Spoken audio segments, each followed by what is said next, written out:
ವಿಜಯಪುರ ಜಿಲ್ಲೆಯ ಆಲಮೇಲ ತಾಲೂಕಿನ ವ್ಯಾಪ್ತಿಯಲ್ಲಿ ಬರುವಂತಹ ಸೋಮಜಾಳ ಗ್ರಾಮದಲ್ಲಿ ಕೆಲವು ರೈತರಿಗೆ ನಿದ್ದೆಗೆಡಿಸಿದ್ದ ಚಿರತೆ ಸೆರೆಯಾಗಿದೆ.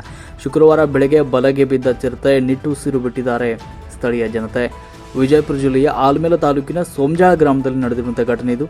ಅಮೀನ್ ಸಾಬ್ ಮಕಾಶಿ ಅವರ ತೋಟದಲ್ಲಿ ಬೆಳಗ್ಗೆ 5 ಗಂಟೆಗೆ ಚಿರತೆ ಅರಣ್ಯ ಇಲಾಖೆಯವರು ಇಟ್ಟಿರುವ ಬಲೆಗೆ ಬಿದ್ದಿದೆ. ಇದರಿಂದ ಅಲ್ಲಿನ ರೈತರು ನಿಟ್ಟುಸಿರು ಬಿಡುವಂತಾಗಿದೆ.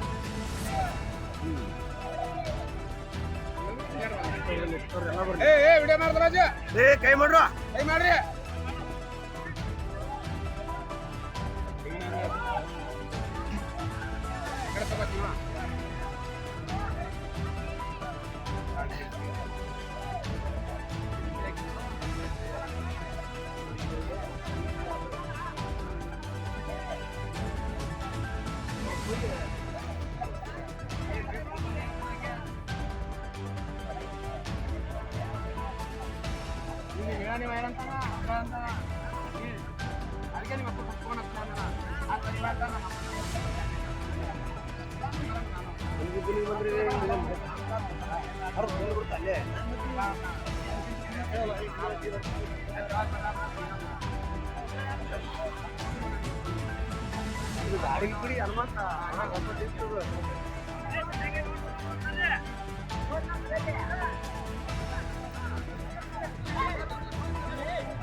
ಮಕಾಶಿ ಅವರು ಹೋದಾಗ ಬಂದು ಎಮ್ಮಿ ಕರ ತಿಂದಿತ್ತು.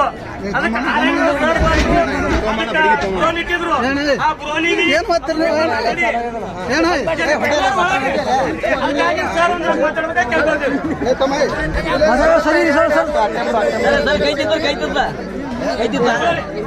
ಕಾಯಂ ಎಲ್ಲ ರೈತರು ಬಂದು ದನ ಕುರಿ ಮತ್ತು ಎಮ್ಮೆಕರುಗಳ ನಿಮ್ಮ ಪ್ರಯತ್ನ ಸತತ ಪ್ರಯತ್ನ ಮತ್ತು ಜನರ ಸಹಕಾರನೂ ನಮಗೆ ಬಹಳ ಒಳ್ಳೆ ರೀತಿಯಿಂದ ಸಹಕಾರ ಮಾಡಿದ್ರೆ ದಯವಿಟ್ಟು ಒಳ್ಳೆ ರೀತಿ ನಾವು ಎಲ್ಲರೂ ಕೂಡಿ ಪ್ರಾಣಿ ಬದುಕಿಸಿದೆವು.